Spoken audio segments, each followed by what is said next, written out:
বেছে বেছে অনেকগুলো ইলিশ কিনেছি, 4টা ইলিশ কিনেছি। 4টা ইলিশ প্রায় 4 কেজি, 4 কেজির উপরেই হবে। অনেকগুলো ইলিশ কাটা হচ্ছে একটু পরেই ভাজি করে খাওয়া অনেকটা মজাদার হবে। এবং এই জার্নিতে এসছি অসম্ভব ভালো লাগার মতো এই সময়টুকু পার করছি। এবং এই কি দারুণ মজাদার যে এই ইলিশ, পদ্মার ইলিশ, এটা দেখলেই জিহ্বায় জল এসে যায়। যেন এই স্বাদ ভোলার মতো নয়, অসাধারণ এই টেস্ট। এই খাচ্ছি সবচেয়ে মজাদার হলো সেই ইলিশ মাছের লেজের ভর্তা। সবাই মিলে একসাথে খাচ্ছি এবং অসাধারণ এই স্বাদ উপভোগ করছি। সুপ্রিয় দর্শক, আমাদের সাথেই থাকুন এবং চ্যানেলের সাথেই থাকুন। আমরা যাচ্ছি মাওয়া ঘাটে ইলিশ খাওয়ার জন্যে। দেখতে পাচ্ছেন বিশ্বমানের যে রাস্তা, পদ্মা সেতুর রাস্তাটা, আসলে মাওয়া ঘাটে যাওয়ার যে রাস্তা, পোস্তাগোলা ব্রিজ থেকেই সোজা যে রোডটা চলে গেল। এবং অবিস্মরণীয় যে রোড, আমাদের পদ্মা সেতু, যে আমাদের বাংলাদেশের যে একটা মাইল ফলক হয়ে দাঁড়িয়ে আছে, সেই পদ্মা সেতুর দিকে যাচ্ছি। এবং যে আলোকিত যে সড়ক, এবং এই সড়ক দিয়ে আমাদের গাড়ি যাচ্ছে সেই পদ্মা সেতুর দিকে। এবং পদ্মা সেতুর পাশেই হলো সেই মাওয়া ঘাট, আগের সেই পুরাতন ফেরিঘাটেই ইলিশ খাওয়ার যে আমাদের প্রোগ্রাম, সেই প্রোগ্রামের দিকে এগিয়ে যাচ্ছি। দেখতে পাচ্ছেন অসাধারণ এই রাস্তা এবং গভীর রাত, অনেক রাত হয়েছে এখন। এই রাত্রের সময় জার্নিতে যে যাচ্ছি, ইলিশ খাওয়ার যে ধুম, মনের যে ইচ্ছা জেগেছে, সেদিকেই যাচ্ছি। সামনেই পদ্মা সেতুর টোল প্লাজা আছে, টোল প্লাজা পার করে আমরা নিচ দিয়ে যাচ্ছি। দেখছেন বাম পাশে যে দাঁড়িয়ে আছে উঁচু যে পিলারের মতো দেখা যাচ্ছে, এটাই পদ্মা সেতু। পদ্মা সেতুর নিচ দিয়ে যেতে হবে সেই পুরাতন ফেরিঘাটের দিকেই এগোচ্ছে আমাদের গাড়ি। উপরে পদ্মা সেতু, আমরা নিচ দিয়ে যাচ্ছি ফেরিঘাটের দিকে। এই অসাধারণ যে জার্নি এবং যে রাত নিশীথে যে জার্নি, এই পদ্মা সেতু আমাদের দেশের মাইল ফলক, আমাদের গর্ব। সেই পদ্মা সেতুর নিচ দিয়েই যেতে হচ্ছে আমাদের পুরাতন ফেরিঘাট, সেই মাওয়া ফেরিঘাটের দিকে। এবং যে ইলিশ খাওয়ার যে ইচ্ছা, সেই পূরণের দিকে যাচ্ছি। দেখতে পাচ্ছেন সামনে রূপালী ইলিশ রেস্টুরেন্ট। এখানে অনেক রেস্টুরেন্ট আছে এবং অনেক হোটেল আছে এখানে। এই হোটেলেই সবার একটাই আকর্ষণ, সেটা হলো ইলিশ। এই ইলিশ খাওয়ার জন্যেই দূর দূরান্ত থেকে মানুষ আসে। আমিও এসেছি, কয়েকবারই এসেছি। রাত যত গভীর হয়, এই হোটেলের লোক এবং বেচা কেনা ততই বাড়তে থাকে। হোটেলের দিকে যাচ্ছি, হোটেল চয়েস করতেছি আসলে কোনটায় যাব এবং কোনটাতে ঢুকবো, সেটাই নির্বাচন করছি। দেখতে দেখতে এই হোটেলই মনে হয় আমরা এসে পড়েছি। সুপ্রিয় দর্শক, সাথেই থাকুন। সুপ্রিয় দর্শক, অবশেষে এসে ঘাটে পৌঁছেছি এবং এই নিরালা হোটেল অ্যান্ড রেস্টুরেন্টের সামনে আপনারা দেখতে পাচ্ছেন যে ইলিশ মাছ কিনেছি। সেই ইলিশ মাছ এখন রান্না হবে। ইলিশ মাছ খেয়ে আমরা আবার সেই দূর পথে এবং রাত্রে যে জার্নি, সেই জার্নিতে আমরা বের হব। এ পর্যন্ত সাথে থাকবেন, ভালো থাকবেন। ইলিশ মাছ দেখুন, বেছে বেছে ইলিশ বাছা হচ্ছে, চয়েস করা হচ্ছে। আসলে সবাই চায় যে সবচেয়ে ভালো, যে সবচেয়ে বড় এবং সবচেয়ে ভালো ইলিশ মাছগুলো বেছে নিতে। আমরাও সেটাই দেখেছি। অনেকগুলো মাছ দেখার পর এখানে কয়েকটা ইলিশ বেছেছি। এখানে দুটো আছে, আরও দুটো নিতে হবে। আমরা মোট 7-8 জন 10 জন মানুষ। এই চারটা প্রায় 4 কেজির উপরে হয়েছে এই 4টা ইলিশ। এগুলোই আমাদের ভাজি হবে এবং রান্না হবে। এই ইলিশ খাবার যে পছন্দ, সেটা হয়ে গেল। ইলিশ কাটা হচ্ছে। সুপ্রিয় দর্শক, আপনাদেরকে আমি বলে রাখছি, আপনারা ঢাকা থেকে যে কোনো জায়গা থেকে যদি আসেন, সেই ঢাকায় আসতে হবে। ঢাকা থেকে আপনার সেই পোস্তাগোলা ব্রিজ পার হলেই যে রোডটা, যে এসে পড়েছে পদ্মা সেতুর দিকে। একটাই রোড, অসাধারণ সেই জায়গা, আপনারা আসলেই বুঝতে পারবেন।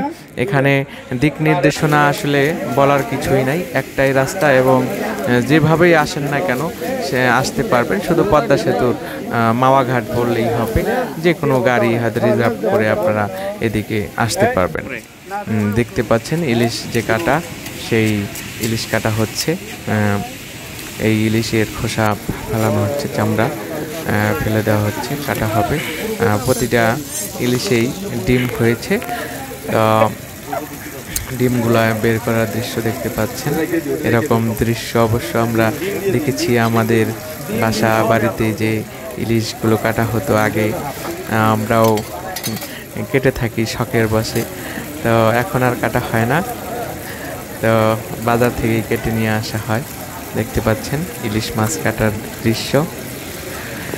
তো সুপ্রিয় দর্শক, আপনাদেরকে বলে রাখি যে শখে মানুষের যে ইচ্ছা এবং যে শখ পূরণের জন্য আপনারা যতদূরই হোক যাবেন।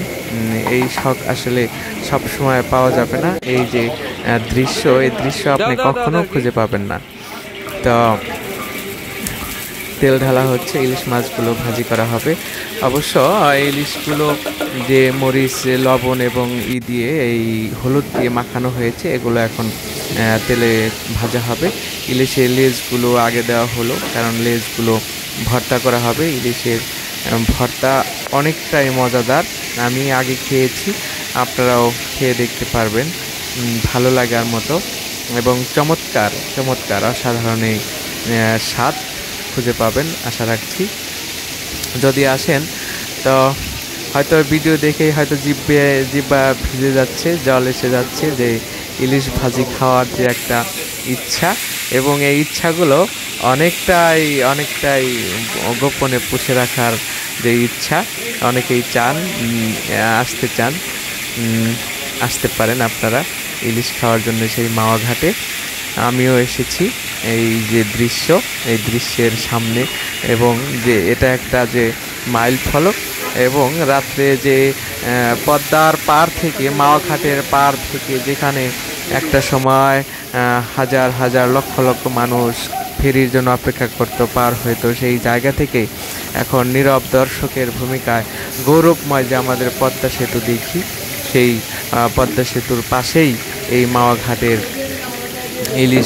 ইলিশ খাওয়ার যে রেস্তোরাঁগুলো, ইলিশ ভাজির করার রেস্টুরেন্টগুলো, এখানেই ভিড় জমায়, দর্শনার্থী আসেন এবং গভীর রাতে পদ্মা সেতুর যে দৃশ্য এবং নদীর যে কলকল ধ্বনি এখান থেকে শুনতে পাওয়া যায়।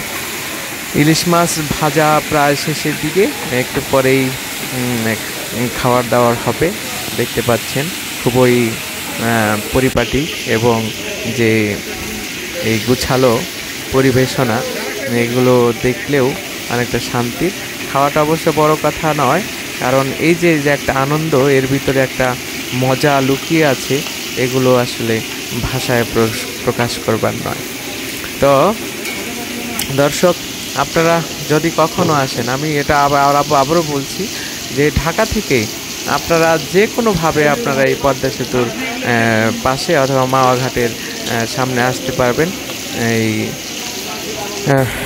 শেষের দিকে রান্না, এই তো শেষের দিকে হয়ে যাবে, একটু পরেই আমাদেরকে পরিবেশন করা হবে।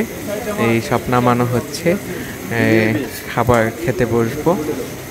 খাওয়ার দাওয়ার বসেই এই চেষ্টা বুঝতে পারবো। দেখতে পাচ্ছেন এই লেজের ভর্তা, ইলিশ মাছের ভাতগুলো অসাধারণ। তো আপনাদেরকে বলে রাখি, আপনারা যদি কখনো আসলে অবশ্যই ইলিশ মাছ ভাজি এবং ইলিশ মাছের যে লেজ ভর্তা খেয়ে দেখবেন, তখন অবশ্যই মনে পড়বে যে এর আসলে কতটা যে স্বাদের এবং ভালো লাগার। প্রিয় দর্শক, সব সময় নতুন কিছু করার চেষ্টা করবেন, নতুন কোনো জায়গায়, এবং যে দেশের ঐতিহ্য সেগুলো রক্ষা করার চেষ্টা করবেন, এবং যে আমাদের যে দেশের জাতীয় মাছ যে ইলিশ, এই ইলিশ হয়তো যদিও সে ধরা ছোঁয়ার বাইরে অনেক দাম, তবু বছরে একবার হোক কোনো না কোনো একটা সময় এটা এর স্বাদ ভোগ করে থাকবেন এবং ভোগ করবেন, সেই আশায় আমি বিদায় নিচ্ছি। সুপ্রিয় দর্শক, আপনারা ভালো থাকবেন, আমার জন্য দোয়া রাখবেন, আমি যেন আপনাদেরকে আরও নতুন নতুন কিছু ভিডিও আপনাদেরকে উপহার দিতে পারি। আমার নন এডিট ভিডিও এগুলো, এবং আমার যে আমি অতটা এডিটিং পারি না এবং রং চং মাখাতেও পারি না, আমি এরকম ভিডিওই ছাড়ি এবং এগুলোই আমার দর্শক প্রিয়তার মূল কারণ। ভালো থাকবেন সবাই, সুস্থ থাকবেন সবাই, সকলের প্রতি শুভকামনা এবং নিরন্তর শুভকামনা।